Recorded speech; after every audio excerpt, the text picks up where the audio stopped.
সে আইনের আওতায় আনার জন্য প্রশাসন নিয়োগ করা হয়েছে। প্রশাসন নিয়োগ করার কারণ একটাই, মানুষের নিরাপত্তা।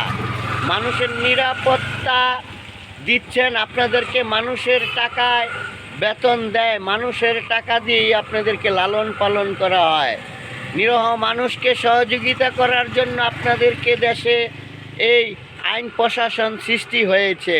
তাই না বলে আপনারা নিরীহ মানুষের উপরে অত্যাচার করবেন, অ্যারেস্ট করবেন, না বুঝে না শুনে কাউকে অ্যারেস্ট করবেন না।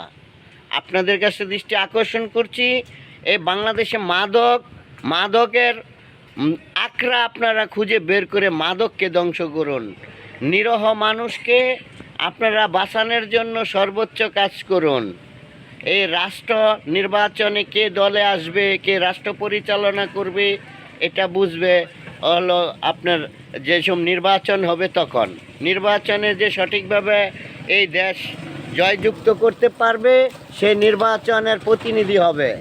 নির্বাচন জুলুম করে নির্বাচন করে আপনি নির্বাচনে সর্বোচ্চ ক্ষমতা ব্যবহার করে নির্বাচনে চেয়ারম্যান হবেন, এমপি হবেন, মন্ত্রী হবেন, এটা জনগণ মানবে না।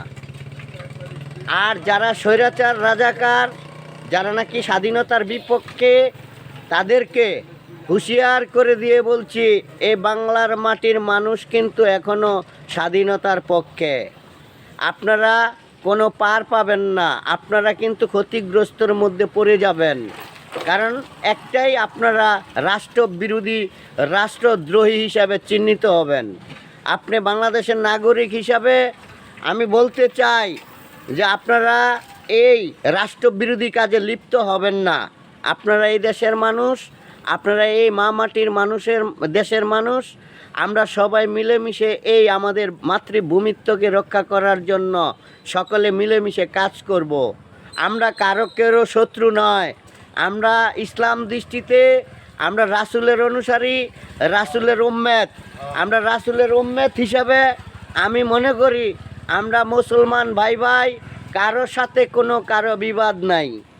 আমরা সবাই সবার অবস্থান থেকে আমরা সকলের কাছে সকলের বন্ধুত্বপূর্ণ বজায় রেখে এই সমাজকে সুন্দরভাবে গঠিত করার জন্য বিশেষভাবে অনুরোধ করা যাচ্ছে।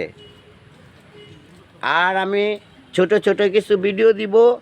আমি অনেক এক মাস পর্যন্ত দেখেছি, এক বছর দেখেছি এই রাষ্ট্রের মধ্যে কেউ নিরাপদ নাই।